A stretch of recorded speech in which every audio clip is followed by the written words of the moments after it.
Have you seen a camera like this? Very old SLR camera where you can open the camera and insert a film and shoot it and then give it to the lab to develop it, print it and watch it. When I was a kid in school days, I used this camera. This has become very old now, but still there are a lot of things you can learn from this. When you are using digital camera, mobile camera, there is an adjustment called auto, that manual setting. Not you are not you should not use auto. You should use manual settings.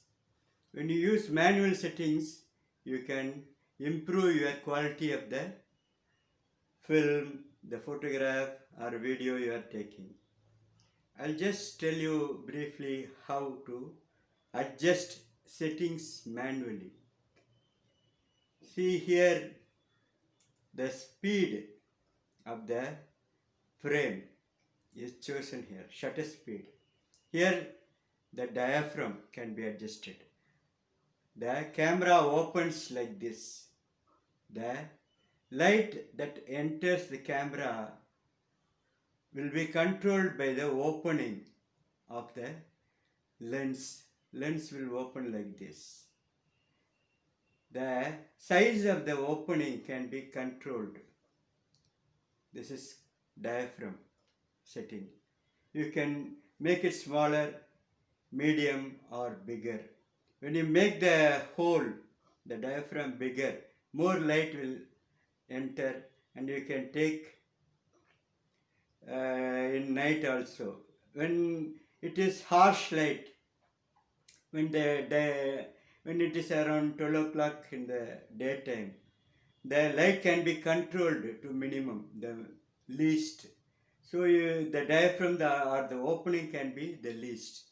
As the light goes down, you can increase the diaphragm or the opening. So when it is dark or night, you can keep it to the maximum diaphragm. You can keep the opening to the biggest size possible. So this is, you are controlling your diaphragm. You can set things manually in automatic cameras in mobile also. In almost all of the latest mobiles and latest cameras, you can set these things manually. So you can control the size of the opening or diaphragm. And also you can control the size of the speed that it opens and closes. So when you take a film, what happens is there is a closure which opens and closes. The amount of time it can be controlled and that is called shutter speed. If you open the diaphragm for longer time, more light comes. When you open it for shorter time, less light comes. So you can control the amount of light by either the size of the opening, smaller size, medium size or bigger size, or by the time it is kept open. It can open and close. It can open and close. It can open and close. So the timing that the diaphragm is kept open and close can be controlled, and that is called shutter speed. You can, if the shutter speed is fast, it opens and closes, and if it is fast, less light will come. This setting can be used for when the light is more or the object is moving very fast.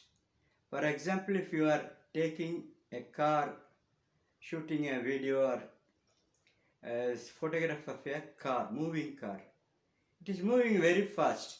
When you keep the shutter and close it slowly, what happens is, by the time you take the photograph, the car has moved away and you can not see the car, only hazy, the car will look hazy. You could have seen it in some photographs where the car is very hazy. It is not very clear. So when you take moving object, what you have to do is you have to keep the shutter speed at the highest. More speed it is, you have to use higher speeds. When you are diving into a pool for swimming, when you are running, when you are to freeze the movement, whenever there is something moving you want to shoot, you have to use higher speed. When the object is very still, you are taking some still object, some stones, some jewelry, some food, it is not going to move.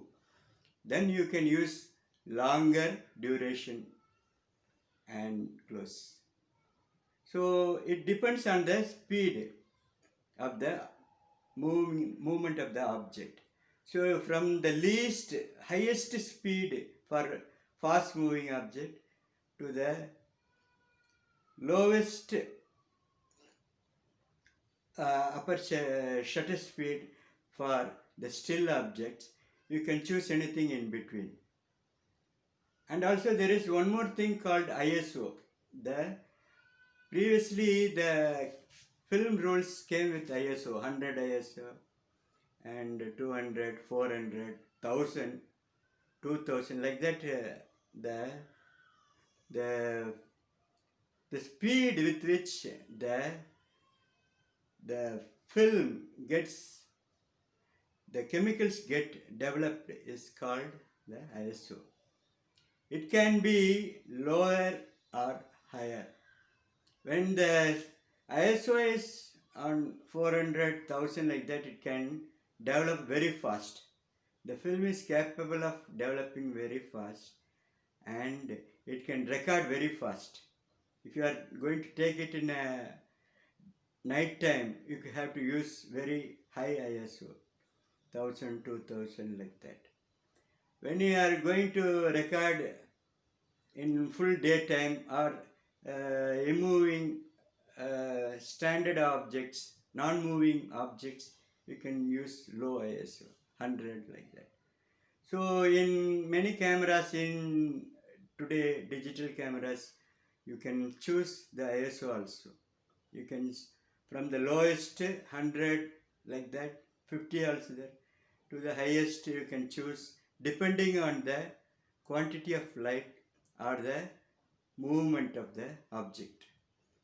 For the lowest can be chosen for immobile standing object when the light is very good. To the highest ISO when it is dark or it is moving very fast, you can choose the ISO or the reaction capacity of the film. The same way, the camera, digital camera also takes some time to develop. So the ISO controls the speed. It is like RAM in computer. The speed of the, when the RAM goes up, you can do things very fast. And that RAM comes down, you will have it, the thing is very slow.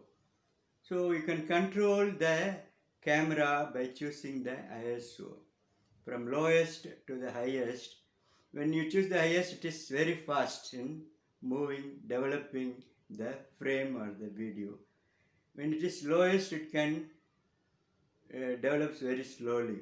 So for not non-moving standard objects, when it is bright light, you can choose the lowest. For the highest, ISO can be chosen for fast moving and bright lights. So you can choose, you can use these three settings. The size of the aperture, smallest to the biggest, and the speed with which the shutter opens and closes, and the ISO, the speed with which it develops a frame or a video. These three things can be controlled manually in today's mobile phones or your camera, your powerful camera. You can choose these three settings to control and take very good video or